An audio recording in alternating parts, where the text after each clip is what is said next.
Hey everyone, before we get into the YouTube video, I just wanted to say today we've got an interview with Michael Fried, who is the diamond buyer's best friend. We talk through his early career, starting in the diamond manufacturing company, and then we build it up about his experience and expertise within the diamond industry. We talk about the fact that you can't trade diamonds. We talk about laboratory and natural grown diamonds. We talk about blood diamonds, which is really interesting. So he's got a really interesting view on the difference and the importance of having diamonds from Africa. And then we talk about the marketing campaign, the marketing ploy of De Beers to be able to say that you should spend 2 months worth of salary for every engagement ring. So we go really deep into the area of diamonds, which is absolutely fascinating. So hopefully you'll enjoy this video. Just one last thing before we go. Can you please subscribe and can you please hit the bell icon on the video? It really helps with the algorithm and I would really appreciate it. Okay guys, enjoy the video and I'll speak to you soon.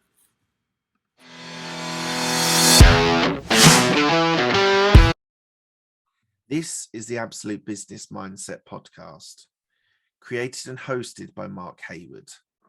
This podcast will interview entrepreneurs, business owners, and people in their careers. We will delve into their journey to success, key life milestones, and go deep into their area of expertise. Get ready to learn from other successes and failures. Today we have Michael Fried, who is a diamond buyer's best friend with Diamond Pro. Hello, Michael. How are you? I'm doing great. Thanks for having me. Oh, it's an absolute pleasure. Thank you so much for joining me today.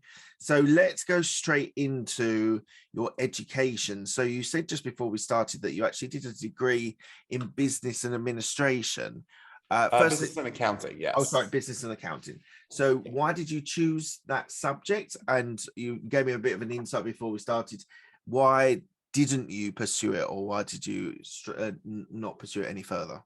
Yeah, so I grew up in New York and spent my time. I grew up in an Orthodox Jewish community, and usually people there kind of fit into certain categories of what they're going to do with their future. And a lot of people end up going into accounting and finance, and that seemed to be the best fit for me.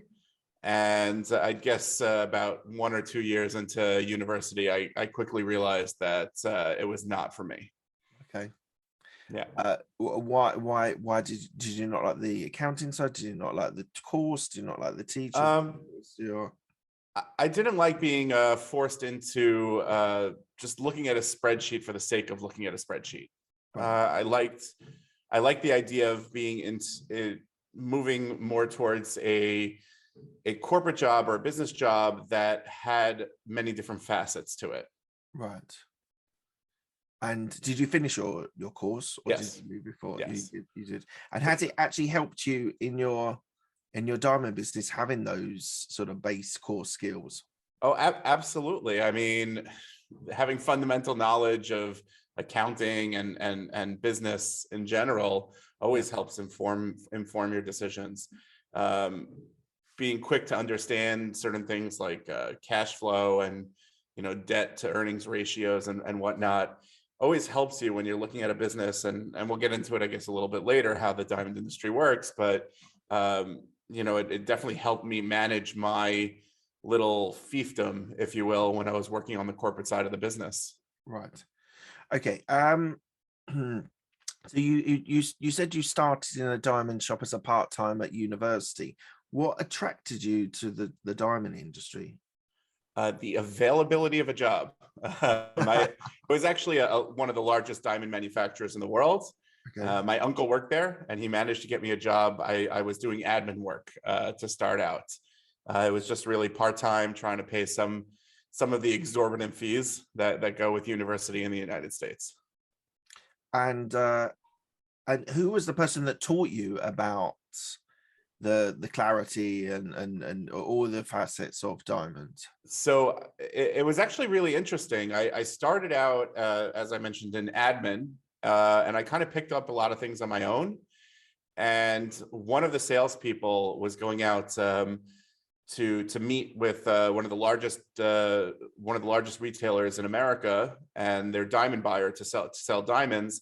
They hurt their back, and I had dealt with this diamond buyer over the phone a few times, and the salesperson asked if I can go in his stead and sit with the clients because they didn't want to lose out on the opportunity. We Yeah. prepared, $4 or $5 million worth of diamonds to show them. And I went out and I developed an instant connection with the person there. And I ended up developing this relationship further. And essentially that account got handed over to me. And one day the head of the company, who is based in Israel, was in the New York office. He walks by one of the sales offices and notices that the largest client of the company, or the second largest client of the company, was sitting in a room with somebody he didn't know.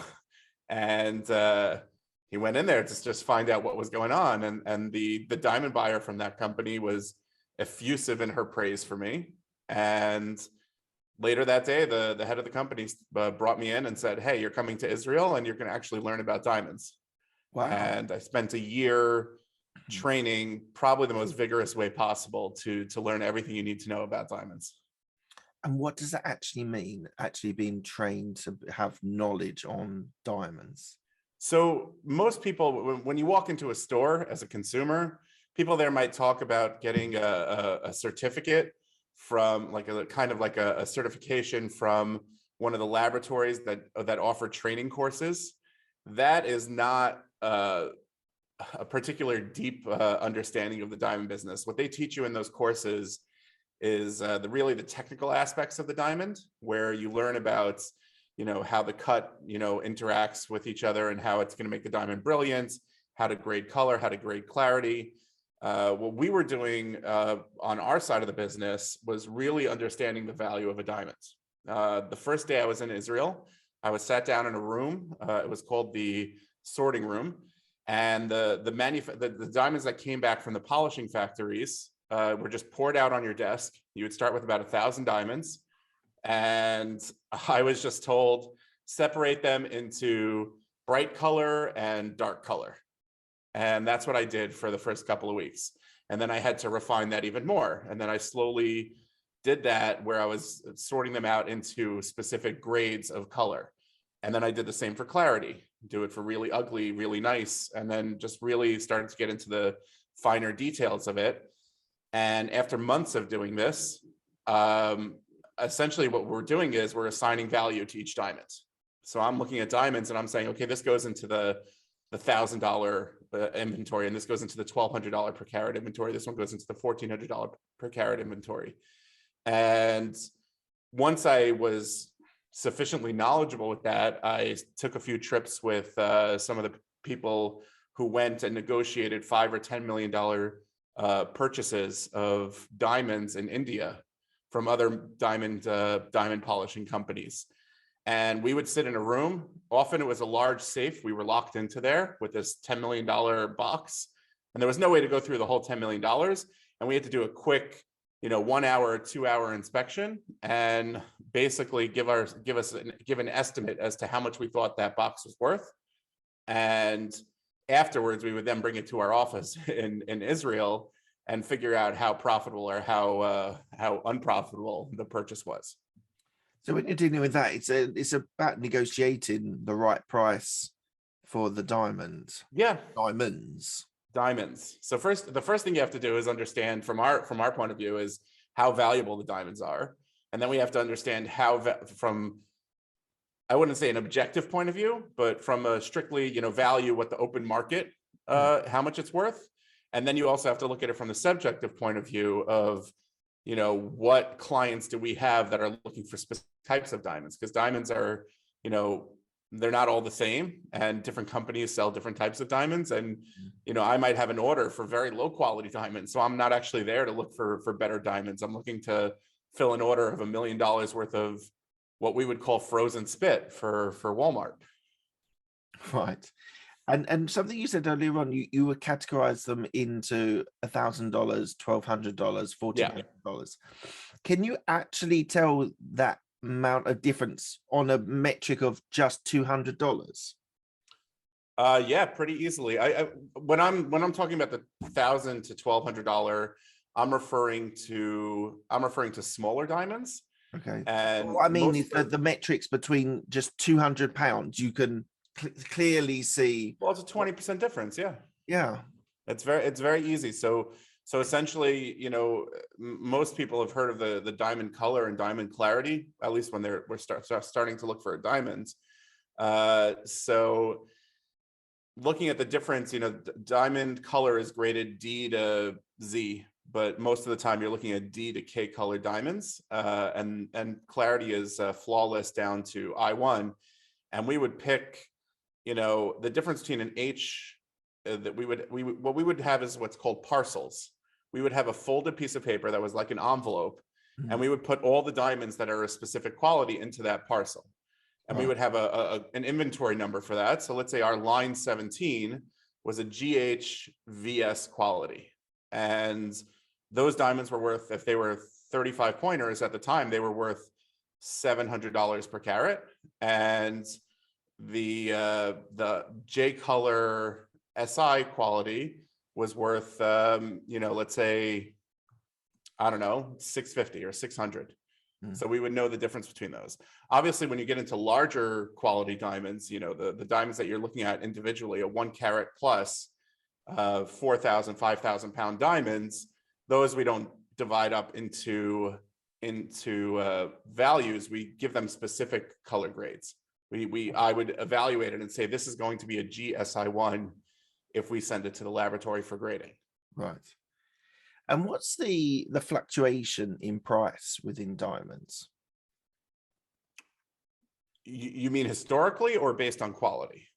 No, what I mean is in the market, what something might be £5,000 to like 6 months ago, is that always £5,000, or is there any sort of flux like with the price of gold or the price of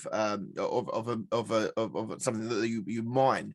Is there fluctuation in prices throughout a year, let's say?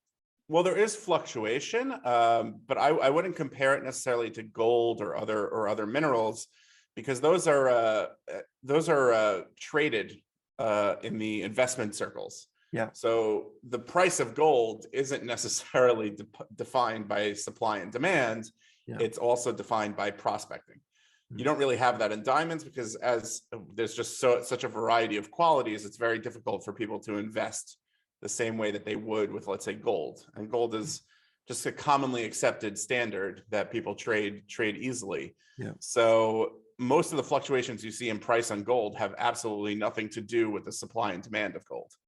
It has to do with, let's say, the weakening of the dollar or the pound, and people want to purchase something that they think is more stable. And you don't have that with diamonds. You don't have that with diamonds, but there is a supply and demand. Prices historically, every decade, they've grown in price, right? At least at the rate of inflation, possibly more. They'll fluctuate. The last few years leading up to 2020, the prices were actually going a little down, and surprisingly, post-COVID, we've seen an enormous jump in prices. And that at first had to do with the fact that a lot of the factories shut down. They were scared of the economic impact of COVID, and people stopped manufacturing diamonds. But also just the way people's consumer spending has shifted over the last 2 years. You've seen an enormous growth in purchase of luxury goods. And we're going to jump around a little bit because there's lots of things to cover on the diamond industry from my point of view. What's the pros and cons of lab grown versus natural diamonds? The pros are they are the same from an appearance point of view, from a visual point of view. They are beautiful if you want to get a diamond ring, and they are significantly cheaper. So they offer much better value from that perspective. The con that I would offer is that diamonds that are created by machine are not they're not dependent on supply, or actually they're strictly dependent on supply and demand. And as you've had economies of scale, the prices have plummeted on those. So that gives you a great deal today. but would you want to spend $1,000 on a diamond that theoretically can cost, 60 pounds in 3 years? You have no Wow. idea. That happened in the 80s with lab grown emeralds. They started doing lab created emeralds. That was sometime in the mid 80s, and they became extraordinarily popular because emeralds are very rare and very expensive. And here people were able to get an alternative jewelry with emeralds for 1,000, 2,000 pounds, and that was fantastic.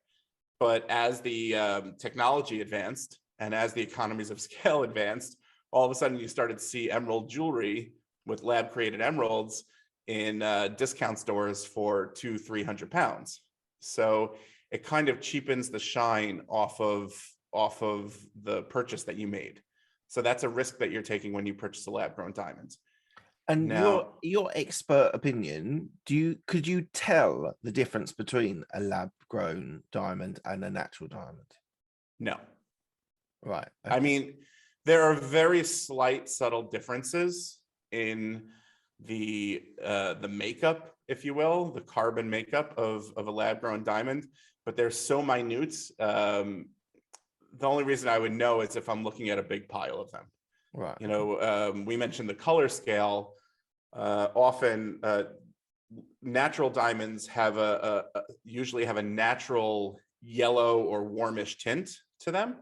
And D is a perfectly clear diamond. And as you get lower down on the color grade, let's say starting by H, I, J, certainly KLM, you'll see like a yellowish, warmish color to them. In lab grown diamonds, that color grade scale is similar, but that yellowish tint has more of a slightly gray hue. It's such a minor issue. Like nobody can tell the difference looking at it except for a diamond expert. But that's what you would see. And also the imperfections within the diamond are usually, they just look a little different. Okay. And do you do other things apart from diamonds? Do you do emeralds, sapphires, etc.? Or do We you... help people with all of those products. Right. My expertise and my training, in the industry started with diamonds, but obviously, in the capacity that we do now with helping consumers, they have questions about a lot of other things. So we've worked hard to provide quality content for emeralds, sapphires, your birthstones, all the different various gifts that you would get in the jewelry world. Okay, awesome. And your website, did I read right that you have 1 million readers per month? We have peaked at 1 million readers. We're usually at about 750. And why are you now online? Do you hold stores or at all, or are you all online? We are strictly online. We are just an advice website. We don't actually sell diamonds. Okay. We do deep dive educational content, and we will help you find a diamond with companies that we recommend online. Right. So you're an education business rather than... Yes, what you would call affiliate marketing. Right. Absolutely. Okay. And so with your website, do you offer how to see the 4 C's? What are the 4 C's? These are the definitions. These are what, or do you do one-to-one like coaching with people, or is it all information on the website? People then do their reading and then are informed of what they're doing. We do everything. We will meet the reader wherever they want advice from. We have deep dive content about the 4 C's. We dig deeper into things that you wouldn't even think of beyond the 4 C's. And then we would also have guides that would give you a comprehensive step-by-step process of what to do when you're buying a specific thing. For example, a 1 carat diamond, or if you have a budget of 5,000 pounds or $1. We'll walk you through the process. We have reviews of most of the major retailers in the UK, the US, and most English-speaking countries in the world. That's based on thousands of secret shopping visits that I've done, often with one of my colleagues here. We'll pretend to be madly in love on a trip, and the next week I'll travel with one of my other colleagues, and we'll be madly in love looking at other stores. And then people are always welcome to contact us. We help we help as many people as are willing to email us for help, and we'll go through every question that they have. We'll answer it personally. We'll pick out diamonds personally for you. We also have on our site, we have an artificial intelligence model that will actually pick out a diamond based on the parameters that we would recommend. So that's another tool that people can use on our sites. So we're really a one-stop shop when it comes to diamond engagement rings and diamond jewelry. Do you want to just give your email address? I will ask you at the end of the episode as well, but as you said it there, what is your email? Well, you can contact us through our website, www.diamonds.pro, and I think our email address is thepros@diamonds.pro. Lovely, thank you. Now, something that is concerning ethically for a lot of people with diamonds is blood diamonds, the dark side of diamonds. Yes. What's your view on that? My view is a little complex. It's not a quick answer. It's a good thing you're asking this in this segment, not into a quick fire. First of all, there are, and there always has been, and there probably always will be, exploitation of people in war-torn countries where they aren't developed. And there are areas, let's say in Africa, that they have these diamonds that are sitting there. They're small, they're portable, and they're valuable. And of course, they're going to be exploited. And that's a horrible thing. And everybody should be doing whatever they can to try to minimize that exploitation when possible. That said, people tend to make knee-jerk reactions based on, let's say, watching a Leonardo DiCaprio movie, Blood Diamond. And they're all of a sudden like, okay, diamonds from Africa are terrible. And I think what that does is it does a disservice to the people in Africa, and it kind of paints a broad brush when a more nuanced approach is necessary. When you're buying a diamond in the UK or the US, over 90% of those diamonds are coming from 60 or 70 manufacturing companies. These companies have a strict pipeline where they actually either control the mines that they're getting the diamonds from, or they're partnered with one of the mining companies like De Beers or Alrosa or whichever of the major conglomerates that are out there that mine the diamonds. It's a strict pipeline that goes from those legitimate mines to the manufacturers who cut the diamonds, to the New York or Hong Kong or UK offices where they ultimately end up in the retail stores. When you start looking to avoid blood diamonds that, with all intents and purposes, are not going to end up in your pipeline anyways, what you're doing is you're taking business away from some industries that are helping people in Africa develop. You're far more likely to be buying a diamond that comes from Botswana or South Africa, where those diamond interests have helped the people there immeasurably. In Botswana, for example, the money that they've made, the government has made they have a legitimate, stable government for quite some time. And the money that they've made from the diamond industry has been used to essentially eradicate AIDS. They've seen their HIV infection rates drop drastically over the last 20 years. The average wages and the quality of life is far greater in the areas where they have these diamond mines and these diamond cutting factories in Botswana than you would in other areas in Africa. So when you walk into a store and you say, well, I don't want to buy a diamond. And by the way, if you say, I don't want to touch the industry at all, that's a perfectly valid response. My problem more is a lot of companies that do what I'd like to say very superficial marketing that they claim to be, conflict-free or beyond conflict-free.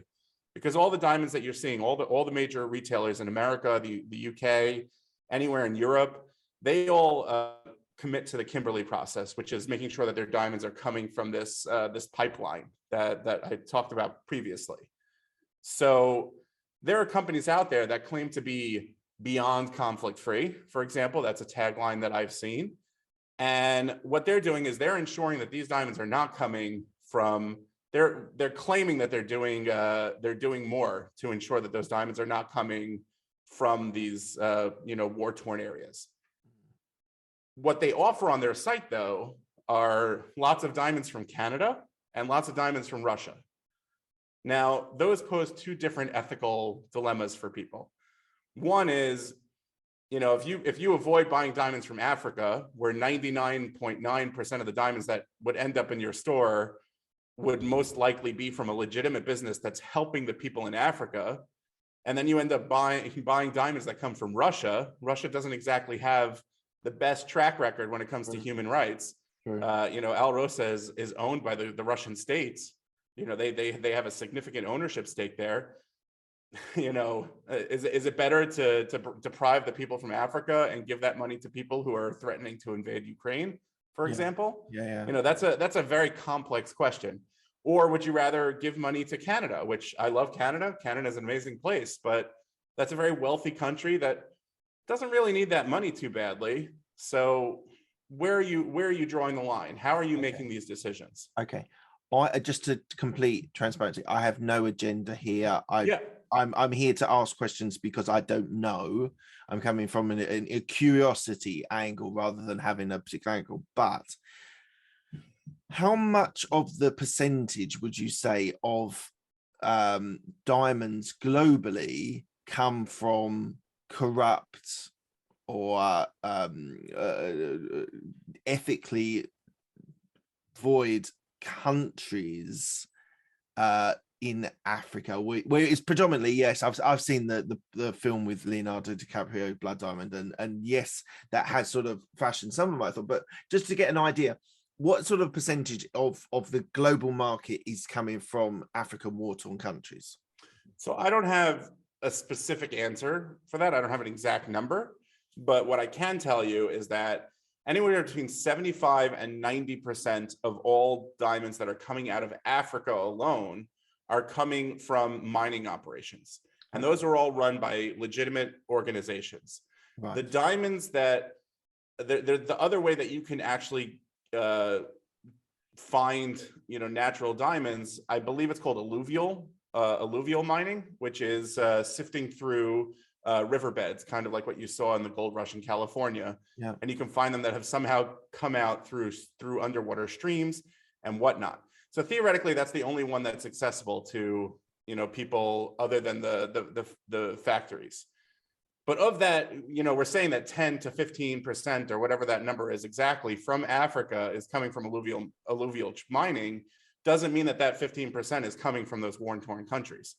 We don't know what percentage. It's gonna, those are the only ones that are strictly out of the hands, but it's going to be a minority of that because you have alluvial mining in legitimate countries like South Africa and Botswana and other countries that have stable governments and are doing these things. Mm. And on top of that, the talk of blood diamonds came out in the 80s and 90s, which was definitely fair at that stage. They didn't have the strict process, what they would call the Kimberley process before that.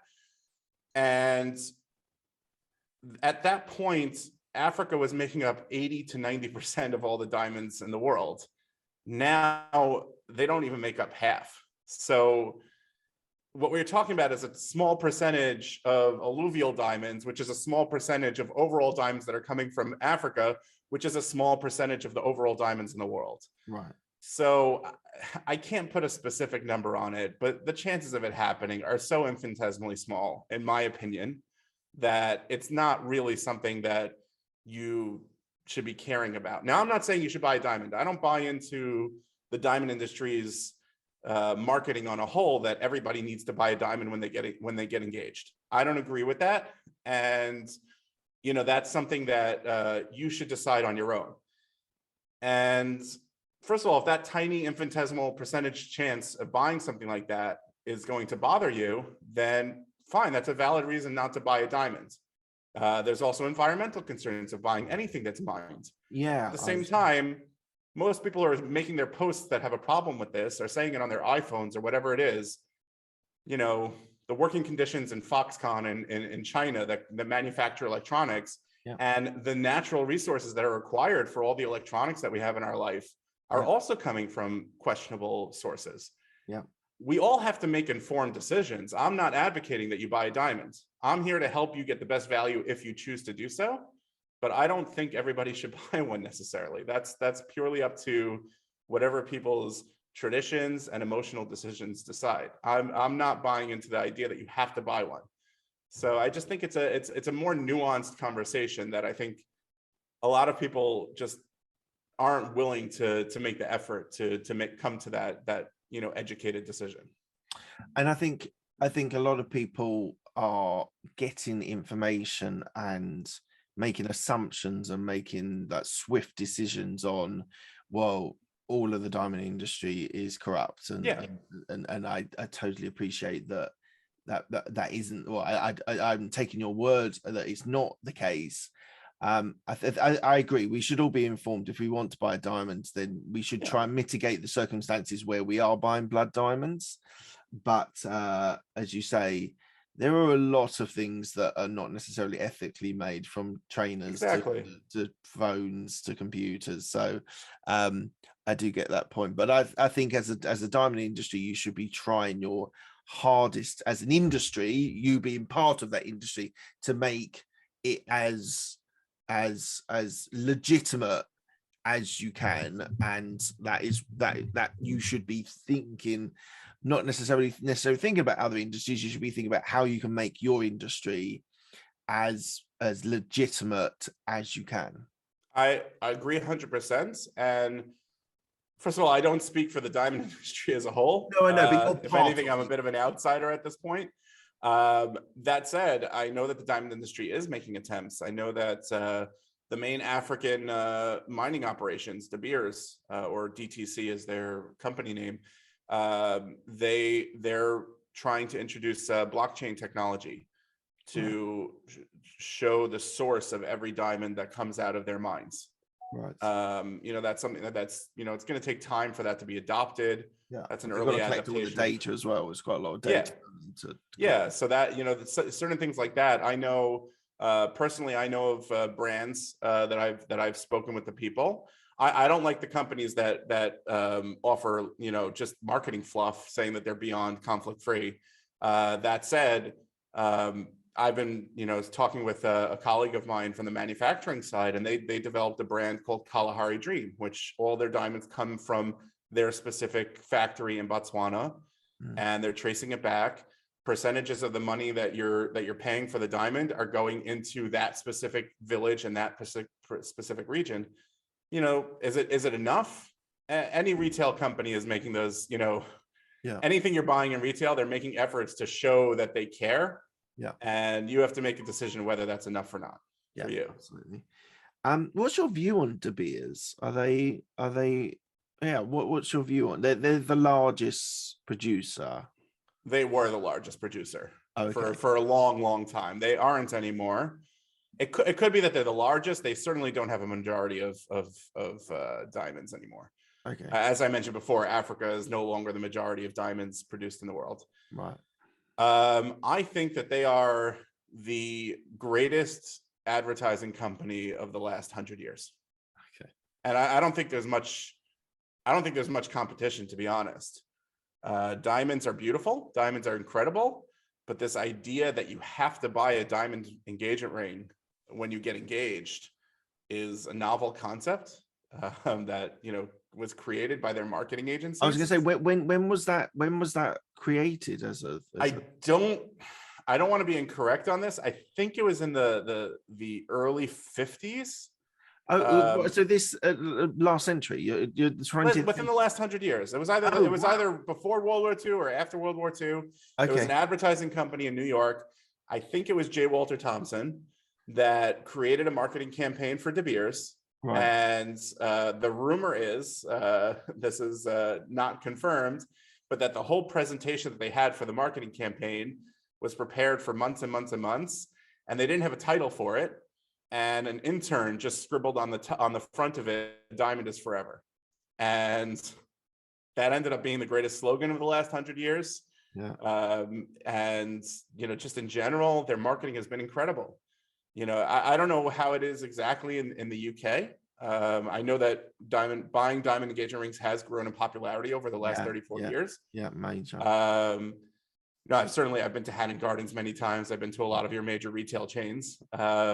But in the United States, there's a commonly accepted principle that you need to spend 2 months' salary on your engagement ring. And that is just a load of BS that was created by the diamond industry, by De Beers. And it was incredible. And I don't agree with it. And we try to tell people that they should not be putting themselves in debt. They shouldn't be trying to, you're usually, when you're buying a ring, you're starting off a specific part of your life where other expenses are coming, a house, family, and a wedding. So I strongly suggest that people recommend that people do not, overextend themselves. But we've had questions over the last 4 or 5 years along the lines of, is it true that the rule now is that it has to be 3 months salary instead of 2 months salary? And it just astounded me that somehow this BS marketing ploy that you have to spend 2 months salary wasn't enough. And they're now convincing people that it has to be 3 months salary. And it's just shocking to me. So from a marketing perspective, I think De Beers is an incredible company. Other than that, I just think they're like any other company, trying to build whatever they can and trying to, make as much profit as they can. Yeah.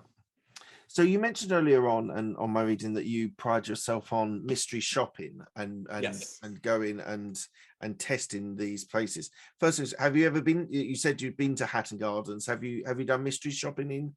I have been mystery shopping in Hatton Gardens. And what's your view on Hatton Garden? So just for clarification, anyone who's not in the UK, Hatton Garden is a place in London. It's a strip, a road, which just has full of diamond stores, and it's supposed to be the place to go if you're wanting to buy a diamond for your wife. So what's your view on Hatton Gardens, and equally on that part of the industry where people are selling? I don't think very highly of Hatton Gardens. Okay. I'm not going to say specifically Hatton Gardens. I can say the same thing for 47th Street in Manhattan. I can say the same thing for Antwerp. That industry has slowly died. People don't go to the insider to buy diamonds the way they used to. People are buying online. People are going to, major brands and whatnot. And over the last 20 years, there's been a lot of, I guess you could say, market disruptions in the diamond industry, and profit margins have been slashed tremendously over the last 25 years. That's great for the end consumer, but that's caused a lot of issues for companies like retailers or middlemen that operate in a place like Hatton Gardens. And it's put a lot of stress on them. And I found that I've had to deal with a lot of unpleasant tactics that are used in places like that. I'm not going to name any specific stores. Sure. I don't want to get into any legal issues. I don't want to go through that either. But a lot of time, people have seen it. Used to be in the 80s or 90s, people would make 100% markup on their diamonds, and now the major online retailers like Blue Nile or James Allen, they're probably making something in the world of 15%. So, Blue Nile used to be a publicly traded company. You were able to see their gross profit and net profit, and that was about what it was. And that's caused, a huge drop in retail prices, or a more competitive pricing landscape. At the same time, a lot of middlemen have been squeezed because of globalization. It's easier for people to go to the major manufacturers in Israel or India. So where does that leave the people in Hatton Gardens? They can make less money, which doesn't help as rent and costs have risen dramatically in London, or they can find different ways to charge more for the same diamond. Okay. And what you'll see is a lot of efforts. For example, they'll use a less stringent and less consistent laboratory to grade the diamond, which will give them an inflated quality claim. So you think you're getting a great deal on a high quality diamond, when in reality, you're overpaying for a lower clarity diamond, a lower quality diamond. I just actually just did a test where I took diamonds. GIA is considered the gold standard in the industry as the best laboratory. I just took diamonds that were all graded I1 on the clarity scale. I sent it, I had a colleague of mine send them through secret shopping. We sent eight diamonds to another laboratory, and all of them, 7 out of 8, got at least 1 upgrade, usually 2 or 3 upgrades in quality. And you'll see a lot of these type of diamonds being sold in areas like Hatton Gardens. You'll see people, I do speak Hebrew fluently. I've heard people, talking about what type of diamonds to show me, and they were very low quality diamonds. They weren't like saying anything nefarious or anything like that, but I can hear exactly what the diamond was before they would even show it to me. And I know that it's low quality, and because I actually understand these things. And I would give them opportunities to point out why the diamond is cheaper. And they would never do that. They would never explain it to the end consumer. And you have sites like mine that can give you that education, but the overwhelming majority of consumers don't really understand the diamond industry, and they're reliant on these companies to put the consumer's interests first. And I found overwhelmingly that they do not do that in areas, in most retailers. So it's a trick. It's a tricky business to be in. Yeah. Okay, let's talk about your business, the Diamond Pro. So let's go deep into that. So for you, you are an education, i.e. you provide information from your website, and you also you said you would meet someone to talk to them through the different options. What other services do you provide? What's your main core of your services that you provide in your business? The core, I mean, we're meeting the consumers where they want. We do email, and we do our content. We've also just seen that the way consumers interact with content on the internet and just life in general has changed dramatically over the last 5 or 6 years. We used to see a huge percentage of our readers emailing us for direct questions and personal help. But nowadays, the overwhelming majority of our readers are coming from their mobile phones as opposed to a desktop, and people don't want to write out long emails. So what we've done is we've repositioned our content on our site to really help people who just want to look at the content and get passive recommendations and click through to the recommended partners that we work with. Right. How has COVID-19 affected supply chain and that in for the diamond industry? So COVID as in general affected it dramatically. The supply chain has been okay. Nothing really needs to be shipped in the diamond industry. Everything's flown in because it's valuable and very small. Definitely when COVID first hit in the spring of 2020, we saw like a huge disruption in the retail world, and most companies just closed down for several months. They weren't manufacturing. But I'm not entirely sure how it has been in the UK. I know how it's been. I live in the Czech Republic, and I obviously do most of my business in the UK and the US. I know that in the US there's been a very asymmetrical economic downturn due to COVID, that people in specific industries, the service industries and whatnot, have really suffered. Yeah. But at the same time, people that work in office jobs have done remarkably well. Most of those jobs haven't disappeared, and people were working from home, which all of a sudden afforded them so much more disposable income. They weren't paying. I lived in New York. My sisters live in the suburbs. The bridge between North Jersey and Manhattan is $22 a day, and parking in the U.S. in New York is $1,000 a month. So all of a sudden, people are saving all this money that they're not spending there. They're not going to Starbucks 3 times a day, not getting lunch at their desk. They're not getting dinner, half the nights of the week in the city. Yeah. And their kids, they don't have to pay for the after school programs and all these different things that they were doing beforehand.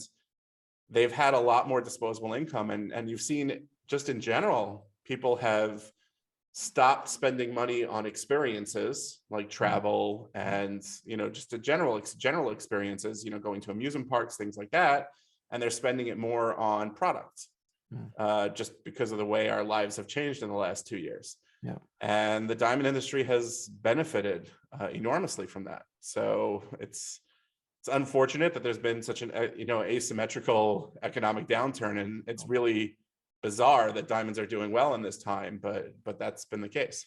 Awesome. So what's your plans for the next 2 to 5 years? Well, as I mentioned before, we're definitely seeing a shift in the way that people are consuming media and consuming content on the internet. So we're trying to shift more of our content towards video, and we're trying to give people long format videos on YouTube. Short form, we're gonna try to enter the foray into TikTok and YouTube Shorts and Instagram Reels. We'll see how successful that is, but that's going to be our big push in the next 2 to 5 years. Awesome, thank you. Okay, coming to the end of the interview, I asked the same 6 questions to all of my guests. They're quick fire questions. They don't need a quick fire answer. The first one is, what's the best decision that you made? The best decision I ever made was to walk away from the diamond industry. I was fed up with working on the corporate side, and I just walked away. I was actually volunteering on some farms in Tasmania, in Australia, and that's when a former colleague, Ira, who founded our company, he approached me with this idea that he had, and that we should start this. It really gave me more perspective on how to help people, the end consumer, as opposed to working on the corporate side, which is really focused on maximizing, margins and whatnot. Yeah, awesome. What's the best piece of advice you've been given? Get a job in sales. I think everybody entering any profession, anything that you're going to do in your adult life, you're going to have to learn how to sell yourself or sell whatever you're going to be pushing. Whether you're a doctor trying to convince patients that they should, go with a certain form of treatment, teachers have to sell their ideas. Even if you're working in a factory, you need to learn how to negotiate for a raise. And I think that sales experience, while I wasn't a huge fan of the corporate sales business, I found it challenging, but I didn't really like it that much. I found the experience to be incredibly useful for me. Thank you. Who's helped you most in your career? Definitely my uncle, who got me the start in the business. He gave me the opportunity there, and he's always been a good support of trying to understand the bigger picture when looking at our business. Awesome. Do you have any regrets? Yeah, I think I definitely regret. I grew up in an Orthodox Jewish community, and I had this idea that I would be living the cookie cutter life, working in corporate America, climbing the ranks, and living in one of those, the communities in the New York area. And I never really thought about alternatives to that until I walked away from that life, and I realized how unhappy I was. And sometimes I feel like I wasted 7 or 8 years of my life, pushing the corporate side. But at the same time, I got the education that I'm using now to help so many people. Absolutely. What are you most proud of? Well, I'm definitely proud of the success that our company has had. I mean, the fact that we've grown to the size that we have, we're helping sell almost $120 million in business. Sorry, 90 million pounds in diamonds a year. But I'm most proud of the connections that I've made and the people, the personal connections that I've made along the way. What does legacy mean to you? Doesn't mean that much. As somebody who walked away from my religion and things like that, I tend to not focus too much on that broader picture and legacies and what's going to be passed on. So you're prioritizing where you are now, and I focus on the moments. Yes. Fair enough. Thank you very much. And lastly, we mentioned it earlier, but where can people find you if they want to reach out to you? Absolutely. Our website, www.diamonds.pro. You can also find us on YouTube, the Diamond Pro, and the Diamond Pro Official on Instagram. Lovely. Thank you, Michael. Thank you so much for your time. Thank It's been you. a pleasure. Cheers. All right. Have a good one. Thanks.